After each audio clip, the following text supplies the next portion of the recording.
You will hear a number of different recordings, and you will have to answer questions on what you hear. There will be time for you to read the instructions and questions, and you will have a chance to check your work. All the recordings will be played once only. The test is in 4 sections. At the end of the test, you will be given 10 minutes to transfer your answers to an answer sheet.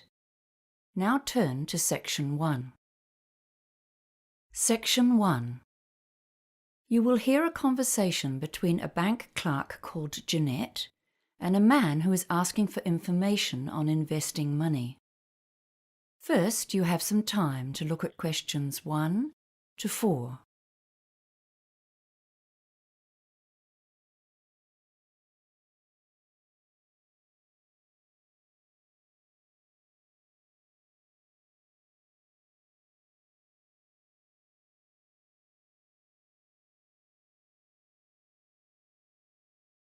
You will see that there is an example that has been done for you.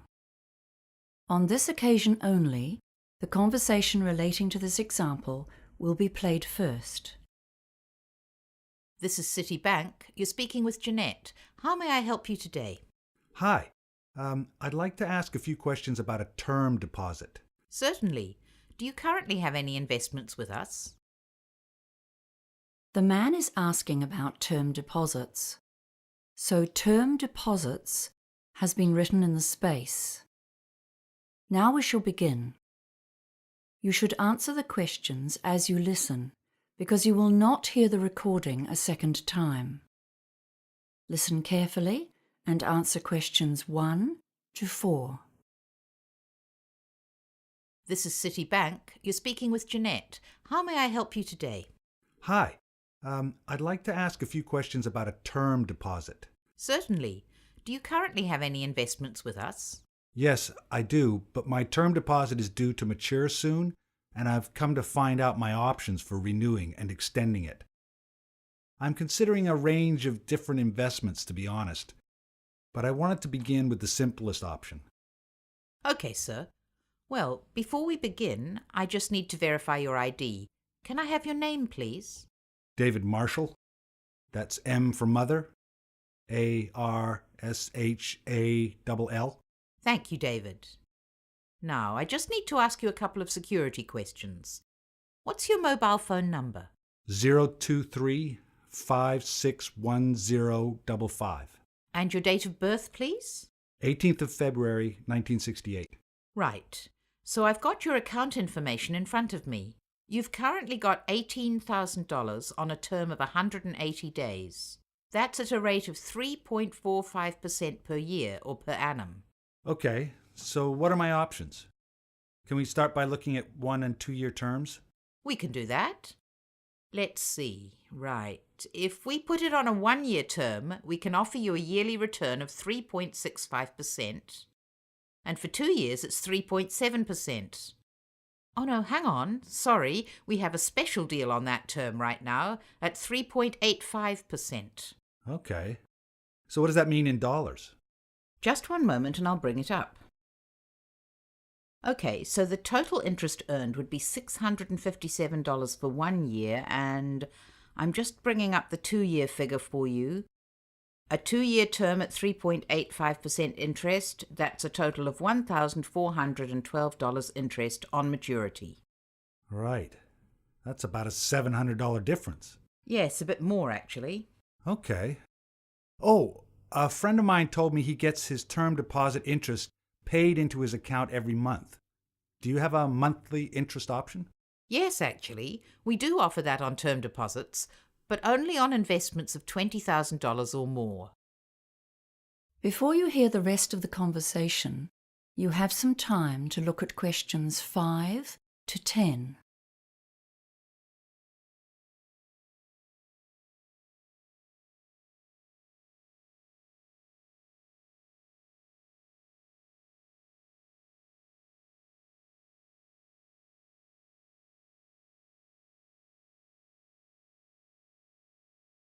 Now listen and answer questions 5 to 10. Can I ask if you've considered a PIE as an alternative investment option? A pie? Yes, it stands for Personal Investment Entity. It's an investment trust. Your earnings tend to be higher than they are for a term deposit because 28% is the maximum tax on those earnings. Okay, that sounds interesting. I've heard of those, but I've never really understood them. I thought they were called pies. They always sounded like something you eat. But I'd sure like to get a bigger slice of my investment pie. Well, with a PIE, your investment return changes depending on how much tax you normally pay. Oh, I see. According to my income bracket. Yes, that's right. For example, on a 2-year plan, if you're earning in the range between $48,001 to $70,000 at 30% tax, there's a 3.75% effective rate on PIE earnings. Okay. I'm actually on a 33% tax rate. Well, that's an even better return. If you're earning between $70,001 and $120,000, the effective interest rate is higher too. So let's have a look for a 2-year investment. The rate actually goes up to 3.92%. Wow. Okay. So a PIE may be the better option. Better than a term deposit, I mean. And can I do that with an $18,000 investment? Yes, the minimum deposit for a PIE investment is $10,000. Okay. And are there any hidden charges? No fees at all for investing in a PIE. Well, that's good news. Oh, wait a minute. What about interest payment options? Is it the same as the term deposits? You have to have a minimum deposit to be eligible for monthly payments? Let me check the options here. Well, you'll be pleased to hear that there's actually more flexibility with PIEs than with term deposits. You can opt to have your interest paid every month, quarterly, 6-monthly, or yearly. Okay. Well, that's given me something to think about. Would you like to apply today? No. I'll have to think about it, thanks. Certainly. If you do decide to go ahead with it, applications are processed in 2 days, as long as you have a bank account with us, which you do. You can apply on our website, by phone, or pop into one of our branches. Great. Thanks for your help. That is the end of section 1. You now have half a minute to check your answers.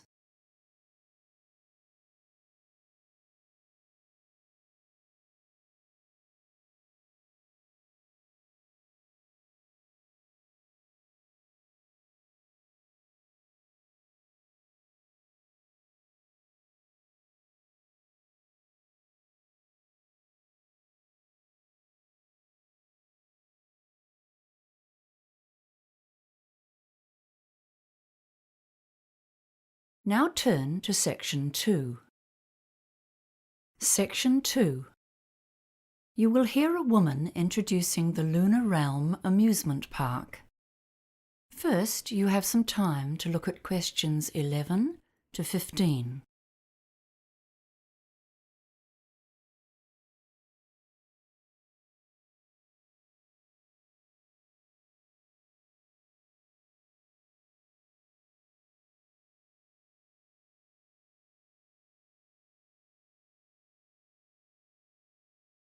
Now listen carefully and answer questions 11 to 15. Good morning, everyone. We're very pleased to have you here at Lunar Realm for our September Celebration Day. We have many smaller celebrations throughout the year for different events. I think it was 5 at last count. But the September celebration is a special day to honor the park's development, from tiny beginnings to the huge enterprise it is today. It's our most significant annual event. Come into the visitor center now. Over here, you can see a picture of the original park when it was under construction. The land was donated to the city in 1955 by the then mayor, Matthew Hardacre. But the park itself wasn't developed until 1979, and you'll notice it wasn't very big at that time. Then there was a huge growth in the 1990s, and we're still growing today. In the beginning, there were only a few small rides in the park. There were lots of other attractions in those days. including an adventure playground for younger kids. The kids loved the petting zoo with its farm animals, and in fact, that's the only attraction to have survived until now. We've still kept 2 of the original rides as an exhibit, but they're not in working order anymore. We're now one of the biggest amusement parks in the country. We've got an amazing range of amusement rides here, 43 in total this year. I think we're most famous for our roller coasters, aren't we? I guess you'll all have heard about the Hurricane. That's our oldest and most famous one. Some of our visitors think it's not fast enough to be truly exciting, but we love it because it's the highest wooden roller coaster in the country. Then we have the Bobcat. That one's a bit gentler for our younger visitors. And for the truly adventurous, the Scream Machine hurls you upside down and backwards at huge speeds. It's too much for me. It's important to remember that all of our rides have age guidelines, and to help you, there's a color system. If the sign for a ride is yellow, it means it's suitable for all ages, although we do recommend that parents or older siblings go with very young children. Blue means that children younger than 14 can ride only if an adult accompanies them.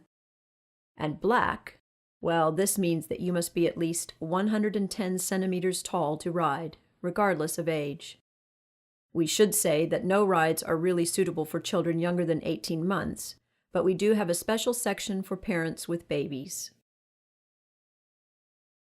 Before you hear the rest of the talk, you have some time to look at questions 16 to 20.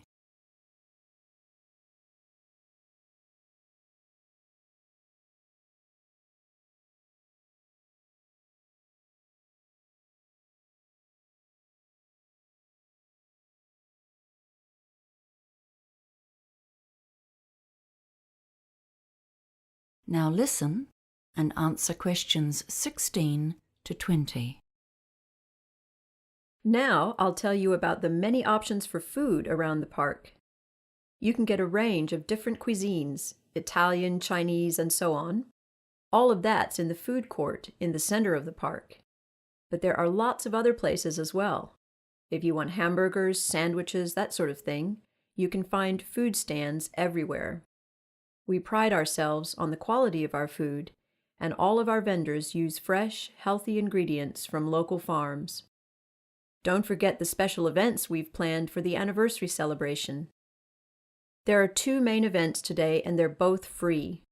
The first is the afternoon parade. It kicks off at noon, so arrive a bit early if you want a good view. The best place to see it is along the main street. It's all organized by final year school students. You'll see some gymnastics and acrobatics, hear music from a marching band, and see some fantastic floats. The parade has become one of our feature events of the year. The second big event today is an evening concert, which takes place at our main amphitheater. The concert features singing and dancing, costumes and lights, and there's a different theme each year. This year, the theme is Hollywood, and it's all about classic style and old films. The concert starts at 7 p.m., but try to arrive by 6:45. Now, I know you're all eager to get out there and have fun, but before you go, I'm just going to tell you some information about safety and security. If anyone needs medical attention, we have help available. You can see on this map that next to the visitor center, which is where we are now, of course. Can you see this red dot? Yes, so that is one of our 10 first aid centers. If you get hurt, all you need to do is ask a member of staff to direct you towards the nearest one. And kids, remember, if something happens, you get lost, and you can't find your parents, please tell someone who works at the park. Just look for someone dressed in the Lunar Realm colors, and they will assist you. And for anyone who has a problem of any sort, you can come and talk to a member of our security team at any one of the many guard stations. Those are the blue dots here on the map. Don't forget to take a copy of the map. That is the end of section 2. You now have half a minute to check your answers.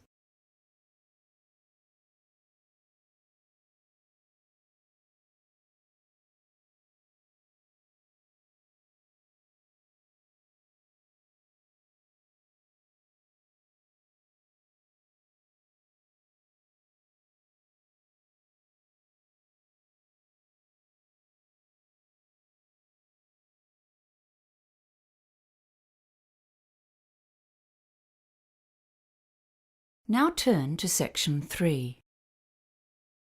Section 3. You will hear a conversation between a peer tutor and an engineering student who needs help with a project. First, you have some time to look at questions 21 to 24.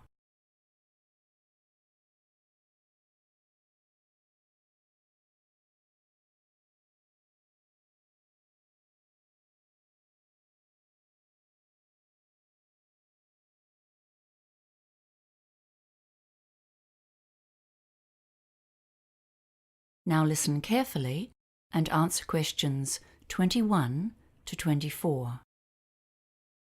Hi, John. Thanks for seeing me today. I'm really struggling with my project.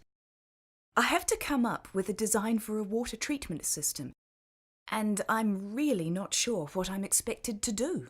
Well, as peer tutors, we've been taught to follow a process in these tutorials, okay? The first step is to look closely at the task instructions. That sounds good. I'm also... well, we've been told to do some research, but I don't know where to start. It's always hard to start with. We've got about 45 minutes today. That should give us some time to go over it. Have you done much research before?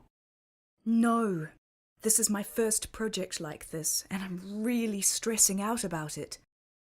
I went to a seminar about research at the start of the year, but I've forgotten most of it. Well, that's fine, because the next step in our tutorial will be to consider some common research strategies that you can use to get started. With engineering, a lot of the projects you do are practical, so you can think about how you can access other people's write-ups of similar projects. Yes, that sounds useful. How do I find those? Well, there's always the online databases, but you need to know what search terms to use. So, can you think of any useful terms? Cameroon, I guess? And maybe grey water? Yes, good. But those might not give you many hits. What about the type of research? I've always found it helpful to search for case studies, you know? There's probably a whole lot of those on systems set up for other villages in developing countries that you could look at. I've got a couple here actually. They're on different topics, but we can look at the structure and develop some useful ways to focus your research. Is there anything else you'd like to look at today? I can't think of anything right now. That all sounds good. Great. Then the next step is to come up with an action plan. How long have you got? To finish the project? 4 weeks, I think. It's due on the 6th. Before you hear the rest of the conversation, you have some time to look at questions 25 to 30.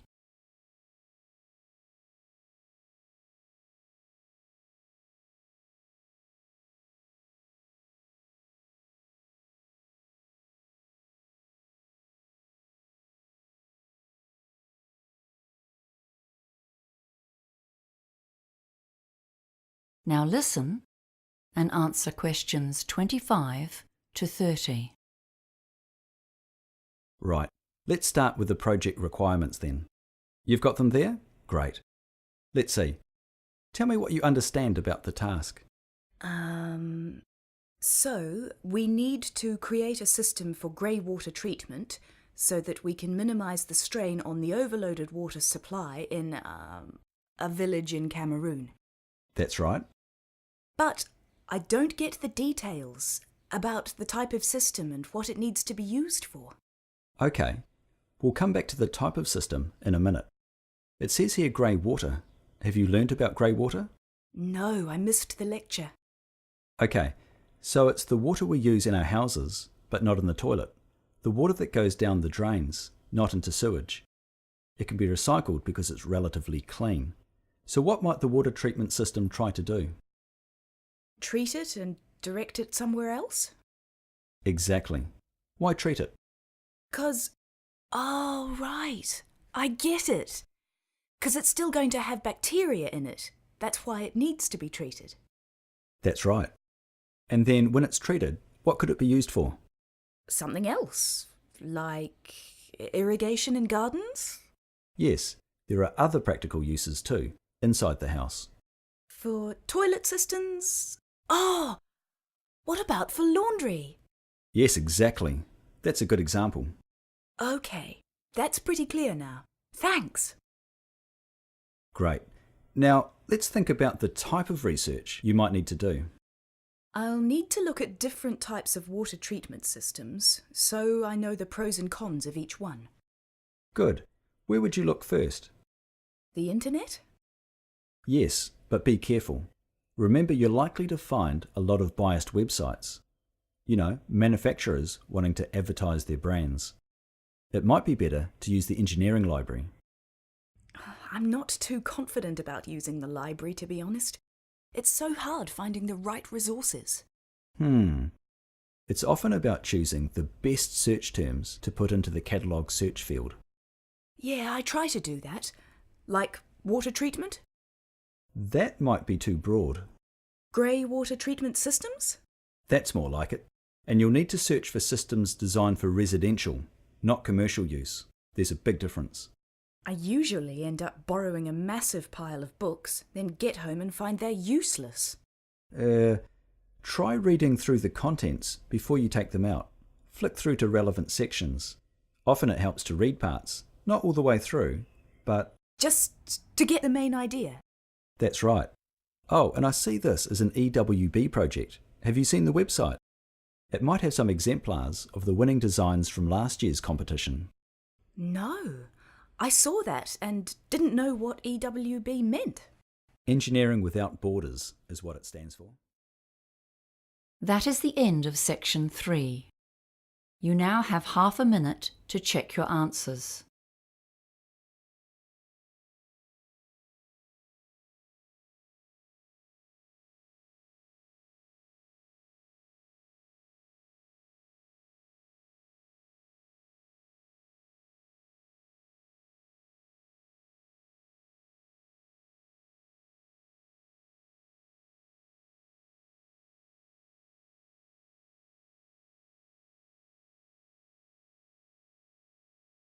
Now turn to section 4. Section 4. You will hear a talk on the topic of the caveman diet. First, you have some time to look at questions 31 to 40.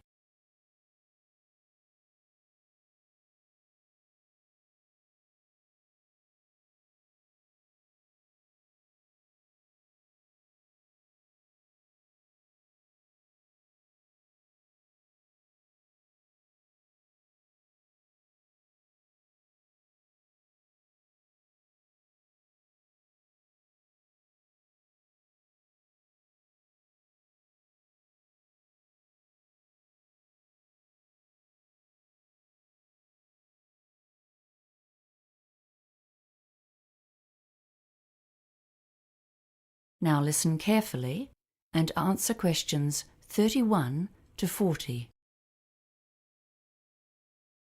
Hello everyone. Do you use the internet? If I asked you what is the single most common topic for advertisements on the net, I suspect ads for weight loss would win hands down. After all, dieting is one of our current obsessions.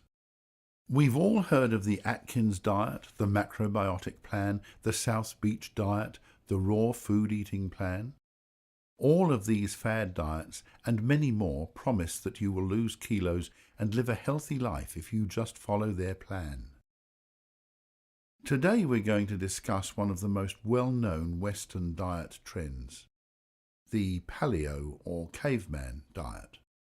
Firstly, what is this diet and where did it come from?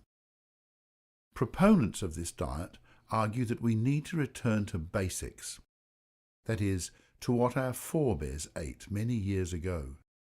They say that our bodies are not well suited to digest complex carbohydrates such as grains and legumes. We should be eating a hunter-gatherer diet, rich in lean meat, fish, nuts and berries, and without wheat, oats or other grains that came into our diet after the invention of agriculture. Sounds logical, doesn't it? But let's look a little closer. The first question to ask about the caveman diet is, What did our ancestors actually eat? One way to discover this is to study the diets of existing hunter-gatherer tribes. Although these groups do tend to regard meat as the best source of food, they often have difficulty in finding it. In Africa, for example, over 50% of the time, the Bushmen tribes come home empty-handed from their hunting expeditions, despite being very skillful with equipment such as bows and arrows. So what do they eat when they can't get meat? Well, the wives come to the fore then, foraging for and cooking local plants. Most of the groups eat a lot of plants. These range through a huge variety of local species, including nuts, plantains and yams, and evidence suggests that this was true of our ancient ancestors as well. Researchers suggest that these people would eat more meat if they could get it, but in fact only approximately a third of their calories comes from this protein and fat-rich source. Research shows that when these groups first come into contact with a Western diet, their health suffers. Once they're exposed to our diet of refined carbohydrates and sugars, they quickly develop our lifestyle-related diseases. However, that does not mean that the human digestive system is suited to digesting only a few sources of food, nor that it cannot change to accommodate different food sources. In fact, the evidence would suggest exactly the opposite. As a species, we are able to make significant modifications to our digestive systems according to what foods are available in our local environment. Examples abound, and our ability to digest lactose is a good one. Lactose is a sugar that is found in milk, and it is digested in the human gut by the enzyme lactase. In communities in Europe, the Middle East and Africa that traditionally herd cattle and drink cow's milk, this enzyme is present and people can digest milk products. However, in places such as China and Thailand, which do not have this style of farming, the enzyme is lacking, and most people have lactose intolerance. Another example is the ability to digest the sugars from starchy foods. Communities that eat a lot of these foods have saliva that breaks down starchy foods before they reach the gut, whereas other groups have more difficulty in getting nutrition from high-starch sources.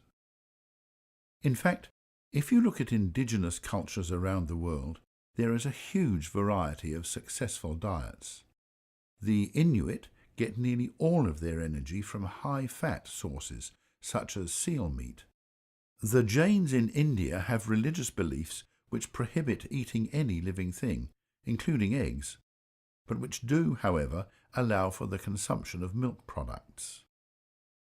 Other groups eat mostly fish or have an insect-based diet, depending on locally available sources of protein. So the idea that our caveman ancestors ate one homogeneous diet and that if we follow this we can all be healthy would seem to be an oversimplification. Diets are the result of complex cultural dietary practices. People can and will eat just about anything. So, if we can eat a variety of diets, is there anything actually wrong with following the caveman diet? Well, firstly, on a practical level, it's an expensive way to get your daily calories.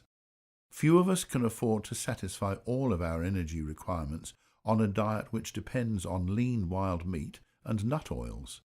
A few carbohydrates provide a cheap, filling and substantial energy boost for most of us. Secondly, a diet which includes a large proportion of red meat may not be good for our long-term health if our bodies are adapted to a sedentary lifestyle and a plant-based diet. We simply get less exercise than our ancestors did, and so we are more prone to some illnesses than they were. Finally, if we all start to eat a wild meat-based diet, this will have negative implications for the environment, because it's not a sustainable way to feed a lot of people. That is the end of section 4. You now have half a minute to check your answers.